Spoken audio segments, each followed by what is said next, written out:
Сәлем балақайлар. Әдеттегідей осы уақытта осы телеарнада сендермен бірге қаржы мектебі бағдарламасы. Бүгін біз сендермен өте қызықты әрі өте пайдалы ақпараттарға толы саяхатқа бірге аттанамыз. Бүгінгі сабақта біз қаржылық құралдар, қаржылық қызметтер туралы сөз қозғамаймыз. Біздің ақшаға, біздің қаржыға көз салып, оны өзіне алғысы келетін адамдар туралы айтамыз. Ол кімдер? Алаяқтар. Алаяқтар, дұрыс. Қазір мен сендерге бір мысал көрсетейін. Ерасыл, кеш, маған көмекші бол. Ерасыл дүкенге келді. Мен сол дүкеннің сатушысымын. Ал енді келе ғой. Мен дүкеннің алдында. Сәлеметсіз бе? Сәлеметсіз. Сіз біздің дүкенге келіп, шаң сорғыш алайын деп тұрсыз ғой, иә? Жоқ. Мен өзіме жаңа теледидар алайын. Теледидар алмақшысыз ба? Несие аласыз ғой? Да. Мен сізді қазір таныс менеджерім бар. Соған алып барайын. Ол сізге несиені тез ақ береді. 5-ақ минуттың ішінде. Ал сосын сіз маған келіп 10 мың теңге бере салыңыз, иә? Міне, Бақытлы деген менің танысым. Осы Бақытлыдан несие алып маған келіңіз. 10 мың теңгені ұмытпаңыз, иә? Иә. Бұл жерде алаяқтық болды ма? Болды. Адам өзі бір телевизор алайын деп келген адам, оны алу үшін қарызға ал дедіңіз. Иә, несие ал дедім. Сол ақшаны маған бер дедіңіз. Мен ұрлап алған жоқпын ақшасын, иә? Өзің маған сол 10 мың теңгені алып кел дедім, иә? Иә. Мінекей, алаяқтық деген осы, достар. Дәл осыны бүгін біз сабақта оқитын боламыз, достар. Алаяқтықтың не екенін білу бұл қаржылық сауаттылықтың негіздерінің бірі.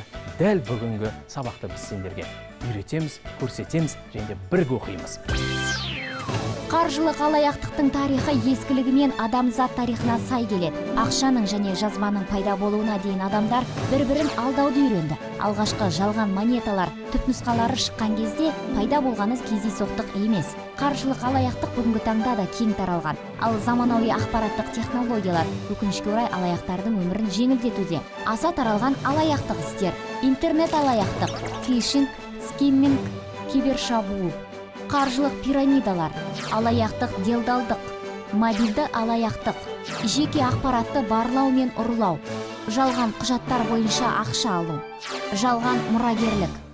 Өткен сабақтардың бірінде, балалар, біз интернет алаяқтық туралы сөз қозғағанбыз, иә? Естеріңе түсіріңдерші, фишинг деген не?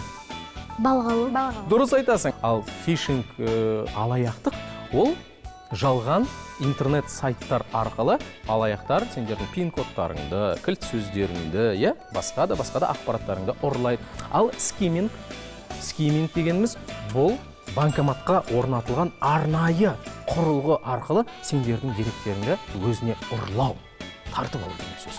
Ал енді көмекшілерім менің, маған мынаны түсіндіріңдерші. Кибер шабуыл дегеніміз не?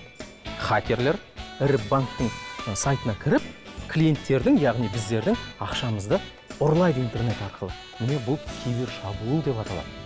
Ал делдалдық алаяқтық. Оны қалай түсінесің? Бағдарламаның басын еске түсіріңдерші. Біз Ерасыл екеуміз не істедік? Сөз арқылы. Делдалдық дегеніміз, мен мысалға Ерасыл мен Бақытлының ортасында делдал болдым, иә? Бақытлыға мен клиент алып келдім. Ал Ерасылға несие алып бердім, дұрыс па? Иә. Және Ерасылға өтірік айтып, мен қалтамды қалыңдатып алдым 10 мың теңгеге, иә? Міне осы делдалдық алаяқтық деп аталады. Тағы да алаяқтықтың бір түрі, ол мобильді алаяқтық. Сендерге хабарласып, жалған ақпарат айтады, иә? Банктың атынан хабарласу мүмкін, иә? Немесе сендерге хабарласпай, тек SMS хат жібере алады, иә? Банктен хабарласма, дәл сол банкке хабарласып өздерін анық-қанығын біліп алыңдар. Егер шынымен де банк осы SMS-ті жіберген болса, онда ол жақсы. Ал егер банк жоқ, біз ондай хабар таратқан жоқпыз десе, бұл не? Алаяқтық. Бұл алаяқтық. Ал енді балалар, мынаған тоқталайық. Жалған құжаттармен ақша алу. Көптеген адамдар өздерінің төл құжаттарын жоғалтып алмайды ма? Алаяқ көріп тауып алғаннан кейін, оны өз пайдасына жаратуы мүмкін. Сол тауып алған төл құжатпен барып, банктен несие ала алады, иә? Иә. Ал сендер осы төл құжаттарыңды жоғалтып алғаннан кейін не істеулерің керек? міндетті түрде полицияға хабарласу Арыз жазу керек. Иә, арыз жазу керек. Егер уақытлы дер кезінде істейтін болсаңдар, сендердің құжаттарыңмен ешкім еш жерден ешқандай ақша ала алмайды. Ал егер несиелік картаны жоғалтып алсаңдар, банктік картаны жоғалтып алсаңдар, не істейміз? Банкке барамыз. Банкке жүгініп, міндетті түрде ең бірінші жасайтын ісіміз ол сол банктік картаны бұғаттауымыз керек. Әлемдегі ең танымал банктық қулықтардың шебері американдық Фрэнк Абигнейл. Ол алаяқтық арқылы 2,5 миллионнан астам пайда тапты. Абақтыдан шыққан соң алаяқ тура жолға түсіп, ірі корпорациялар мен көптеген елдерде кеңесші болып жұмыс атқарды. Бүгінгі таңда Фрэнк миллионер, қаржылық алаяқтықтан қорғау бойынша консалтингтік компанияның иесі. Сонымен балалар, бүгінгі тақырыпқа сай біз қазір ойын ойнаймыз да, білімімізді арттырайық. Интерактивті тақтада сұрақ бар, 3 нұсқа жауап бар. Егер сендер дұрыс нұсқасына сілтесеңдер, онда біздің мынау тұрған алаяғымыз тордың арғы бетінде бола қалады. Егер дұрыс жауап бермесеңдер, онда алаяқ өз ісін жасап кетті деген сөз. Сонымен бастайық. Бірінші кімнен бастаймыз? Кел, Меруерт. Жалған интернет парақшалармен жасалатын алаяқтық қалай аталады? Фишинг, лотерея, немесе скиминг? Фишинг. Фишинг деп аталады. Өте дұрыс, керемет. Кел, Жанель. Ақпараттық технологияларды жетік меңгерген және кибер шабуылдарды жасайтын алаяқты қалай атаймыз? Хакер, сенім оятатын ұрлықшы немесе үй тонаушысы ма? Хакер. Ай, бұны сендер өте жақсы біледі екенсіңдер. Я, Мирас, кел. Егер бейтаныс тілектес ақшаға сенің несиелік тарихыңды түзеуге ұсыныс тастаса, нені еске алу қажет? Несиелік тарихтың түзеуге жарамайтынын, бұндай мүмкіндік күнде болмайтынын еске алу керек, немесе үйге ақша алуға барып қайту керек. Несиелік тарихты түзеуге жарамайды. Кәнекей? Өте дұрыс. Жалғастырайық. Кел, Ерасыл. Алаяқтар банк картасының магнитті жолағынан ақпаратты алу үшін арнайы құрылғыны банкоматқа орнатқанда, бұл алаяқтық қалай аталады? Қаржылық пирамида. Бұл ешқандай алаяқтық емес. Әлде ол скиминг бе? Менің ойымша скиминг. Әрине дұрыс. Ал бақытлы келе қойғасыз ма? Сендерге лотерея ұтқандарың не мұра қалған туралы хат немесе SMS келді деп ойлайық, иә? Бұл ретте оның алаяқтық екенін қалай білуге болады? Жөнелтуші салық ретінде не құжаттарды рәсімдеуге ақша аударуды сұраса, жөнелтуші мекен жайын көрсетпесе, әлде жөнелтуші қоңырауға жауап бермесе? Жөнелтуші салық ретінде не құжаттарды рәсімдеуге ақша аударуға сұраса. Сондай мекен. Кәне тексеріп көрелік. Өте дұрыс. Ең бастысы құжаттарыңа мұқият болыңдар. Ал егер жоғалтып алсаңдар, не істеу керек екенін сендер білесіңдер ғой? Иә. Өте тамаша. Бізбен бірге ойыңды ұштап, табыс тәлімге қадам бас. Білім бұлағы, қаржы мектебін, үйретуден жалықпас. Ақша табу, оны жинау, тәсілдерін көрсетеді. Кел ендеше, мұқият бол, қаржы әлемі қызықты. Достар, осы адамзат тарихында әлемде қаншама алаяқтық болды десеңші. Эйфель мұнарасы бар емес пе Париждегі? Иә. Соны 2 мәрте сатып үлгерген алаяқ туралы ақпаратты біліп отырайық. Эйфель мұнарасын 2 мәрте сатып үлгерген алаяқтың аты Виктор Люсик. 1925 жылы ол бір газетте мұнараға жөндеу жұмыстары қажет екені туралы ақпаратты оқиды. Алаяқ тозығы жеткен мұнараны үкімет сүріп, металл сынығы ретінде сатпақшы екенін бір қатар саудагерге хабарлайды. Саудагерлердің бірі оған қомақты ақша төлейді, ал Люсик дереу Парижден қашып кетеді. Алданған саудагер полицияға жүгінуге жүрексінді. Осыған орай біршама уақыттан кейін Люсик Парижге оралып, дәл осындай үлгімен мұнараны тағы да сатып үлгереді.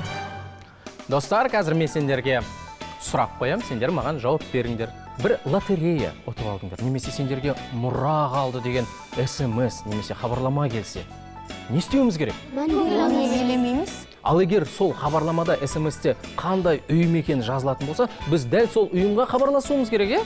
анық қанығын біліп алуымыз керек. Біздің карточкаларымыз бар, банктік карточкаларымыз, иә. Ғаламторда неше түрлі сайттарда біздің парақшаларымыз бар, иә. Ол жерде деректемелеріміз жазылған. Ал соларға кіру үшін, соны қолдану үшін біз не істейміз? Пин-кодтарды қолданамыз, иә, кілт сөздерді, жасырын сөздерді. Олармен біз не істейміз?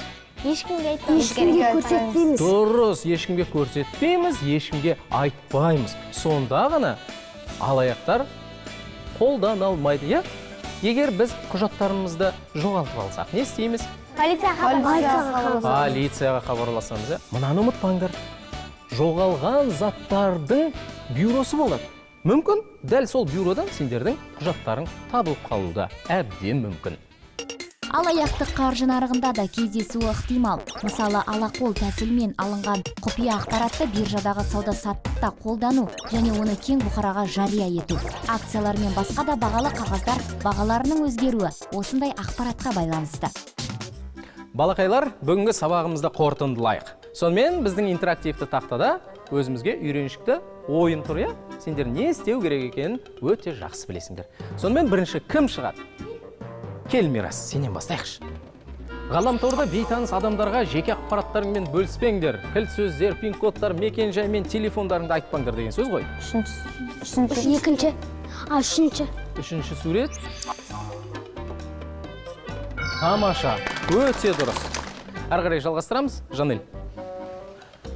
Құжаттарды жоғалтқан кезде бұл туралы дереу полицияға, табылған заттар бюросына жүгініңдер де, газетке хабарлама беріңдер дейді. Бірінші сурет. Куәлік? Иә, әрине, дұрыс. Жалғастырамыз. Меруерт. Аяқ астынан шыққан мұраны не сендер қатыспаған лотереядағы ұтысты алу ұсынысына сенбеңдер. Әсіресе салық ретінде белгілі бір соманы төлеуді сендерден сұраса. Төртінші.